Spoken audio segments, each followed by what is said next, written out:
கர்த்தருடைய நாமத்திற்கு மகிமை உண்டாகட்டும். Praise be to the name of the Lord. இந்த 7 நிமிட ஊழியங்கள் என்பது This 7 minutes ministry is, ஆண்டவர் நமக்காய் கொடுக்கப்பட்ட ஒரு கிருபையான ஒரு ஊழியமாக நாங்கள் விசுவாசிக்கின்றோம். we are believing God has graciously given this ministry to do. ஏனென்றால் Reason, ஒரு காலம் வரும், a time will come. பஞ்சம் நிறைந்த ஒரு காலம் வரும் என்று பார்க்கிறோம். We see a time of famine will come. அப்பத்தினால் அல்ல, It is not for the food, ஜலத்தினால் அல்ல, it is not for the water. வேதவசனம் கிடைக்க முடியாத ஒரு பஞ்சக்காலம் வரும் என்று பார்க்கிறோம். A famine with the word of God will not be available. நாம் கிருபைக்குள் இருக்கிறோம்.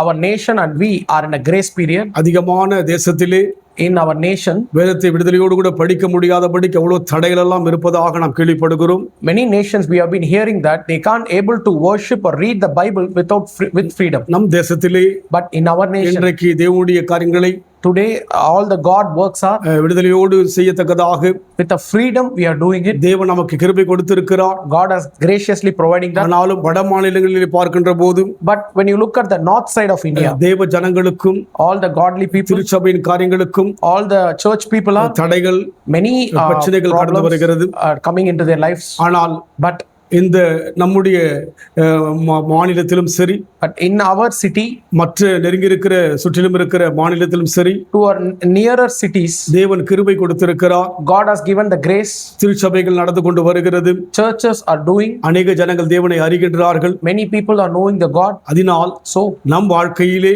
in our life, நாம் we வேத வார்த்தைகளை all God's word, தியானிக்கின்ற மக்களாய் இருக்க வேண்டும். we should always meditate it. இந்த ஊழியமானது This ministry is, நம் யாவருக்கும் பிரயோஜனமாக இருக்கும். it will be a benefit to us. தொடர்ந்து Continually இந்த ஊழியத்துக்காய் ஜெபியுங்கள். pray for this ministry. தேவன் நிச்சயம் உங்கள் வாழ்க்கையிலே பெரிய மாற்றங்களை கொடுப்பார். Surely God will bring a great changes in your life. குறிப்பாக எங்கள் சுயமான வார்த்தைகளை சொல்லாதபடிக்கு, Especially it's not because of the words of our own. தேவனுடைய வார்த்தை மாத்திரம் சொல்லுகிறோம். We are telling God's word from the Bible. அதனால் So உங்கள் வாழ்க்கையிலே in your life, வார்த்தையினுடைய ஜீவன் there is a life in the word. வெளிப்படும். It will reveal. அதை நீங்கள் பார்ப்பீர்கள். You will see that. இந்த வேளையிலும் கூட நாம் தியானிக்கும்படியாக Today also let's meditate on God's word. யோவான் எழுதின சுவிசேஷம் John 1:1 chapter 1 verse 1. ஆதியிலே வார்த்தை இருந்தது, அந்த வார்த்தை தேவனிடத்திலிருந்தது, அந்த வார்த்தை தேவனாய் இருந்தது. In the beginning was the word, and the word was with God, and the word was God. ஆதியிலே வார்த்தை இருந்தது. In the beginning was the word. இந்த உலகத்தில் ஆதியிலே என்ன நடந்தது சொல்லி அநேகருக்கு தெரியாதபடி இருக்கிறது. No one knows what happened at the beginning and the creation of the world. என்னென்னவோ சொல்லி உலகம் படைத்ததாக யோசிக்கின்றார்கள். They are thinking and creating many stories how this much it has been there. ஆதியிலே வார்த்தை இருந்தது. But the truth is, in the beginning was the word. அந்த வார்த்தை தான் உலகத்தையே உண்டாக்கினது. That word only created everything. ஒவ்வொரு தேவ வார்த்தையும் கடந்து வந்தது. All the God word comes. வெளிச்சம் உண்டானது. Light came. இருள் பிரிக்கப்பட்டது. The darkness has been separated. சமுத்திரம் உண்டானது.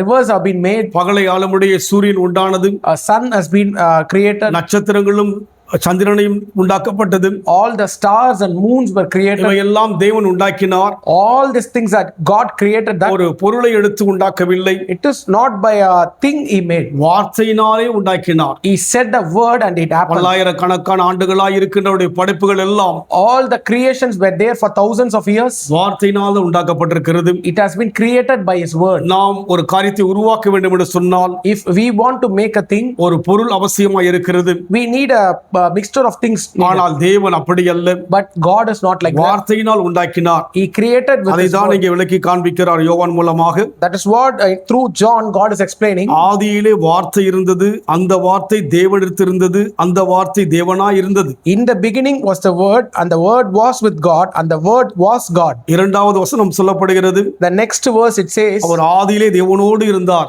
the same was in the beginning with God. எவரை சொல்கிறார் யோவான்? Who John is pointing here? ஆண்டவராய் இயேசுவை சொல்கிறார். He is pointing Lord Jesus Christ. இயேசுவை உலகம் Jesus to the world. 2000 ஆண்டுகளுக்கு முன்பாக தான் சொல்லப்படுகிறது. They have witnessed him only 2000 years ago. அநேக மக்கள் பிறந்தது போல, Like many generations are born. அநேக மத சம்பந்தப்பட்டவர்கள் நபர்கள் பிறந்தது போல, Like religious leaders born into this world. அநேக தியாகிகள் பிறந்தது போல, Like many freedom fighters who sacrificed their life. அவர் 2000 ஆண்டுகளாக பிறந்ததாக சொல்லப்படுகிறது. They are comparing with themselves himself who was born on this earth. அதை வைத்து கணக்கு ஒப்பிட்டு சொல்வதை பார்க்க முடியும். On the based of that they are telling about it. கிறிஸ்துவுக்கு முன்னென்று ஒரு காலமும் It is saying before Christ. கிறிஸ்துவுக்கு பின்னென்று ஒரு காலத்தை உலகம் பிரித்தெடுத்து வைத்திருக்கிறது. It is saying after Christ the world has been separated. இதன் ஊடாக தான் உலகம் கடந்து போய் கொண்டிருக்கிறது. Through this only the world is going on. வேதத்தில் பார்க்கின்ற போது But when you look at the Bible, ஆதியிலே வார்த்தையாய் இருந்தவர், he was in the beginning of the world. தேவனிடத்தில் இருந்தவர், He was with God, தேவனாய் இருந்தவர், and he was God.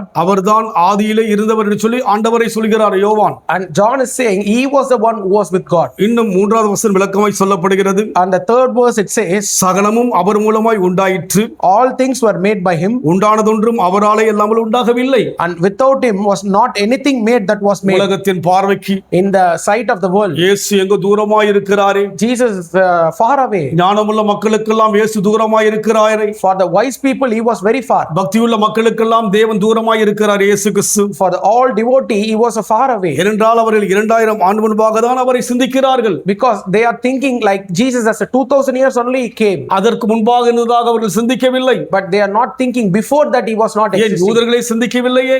Jewish people also did think. அதனால்தான் அவர் சிலுவையில் அறைந்தார்கள் அல்லவா? That is the reason they crucified him. நமக்கு இந்த மூன்று வார்த்தைகள் விளக்கமாய் சொல்லப்படுகிறது. But for us the three verses is very important. தெளிவாய் சொல்லப்படுகிறது. It is saying very clearly, அவரால் தான் உலகம் உண்டானது. by him only the world has been made. 2000 ஆண்டு முன்பாக நமக்காக வார்த்தையாய் இருந்தவர் மாம்சமாய் வந்தார். 2000 years before for ourselves he came as a man. நமக்காக தான் வந்தார். He came down as a man for ourselves. வேதத்தில் சொல்லப்பட்ட வார்த்தையை அவர் வெளிப்படுத்த மாம்சமாய் வந்தார். To whatever the word said about him, to fulfill that he came as a man. தெளிவாய் இருப்போம். Let's be very clear. குழப்பம் கொள்ள வேண்டாம். Do not get confused. வேதம் சொல்வதை மாத்திரம் விசுவாசிப்போம். Believe what the word of God only வேறு says. யாராவது இதை விட்டு வேறு விளக்கங்களை சொன்னால், If some other says out of this, அதை விட்டு கடந்து வந்து விடுவோம். move away from them. அவளுக்கு தெரியவில்லை. They don't know. நமக்கு அந்த ஈவை கர்த்தர் கொடுத்திருக்கிறார். God has graciously given that gift. அதனால் தேவன் யாராய் இருக்கிறார்? So who God is? வார்த்தையாய் இருக்கிறார். He is a word. அதனால் So இந்த வார்த்தை எவ்வளவுக்கு எவ்வளவாக உள்வாங்குவோமோ, how much ever we are intake this word, சுவைப்போமோ, tasted, ஏற்றுக்கொள்வோமோ, accepting it, மதித்துக் கொள்வோமோ, we are storing it அவ்வளவாக தெய்வத்தை,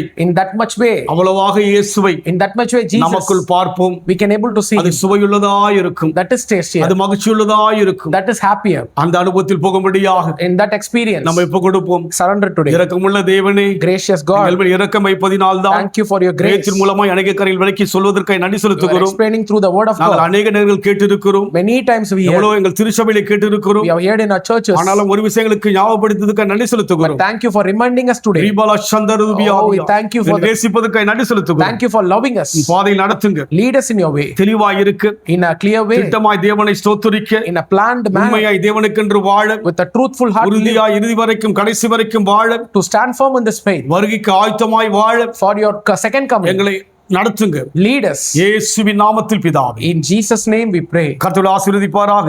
God bless you.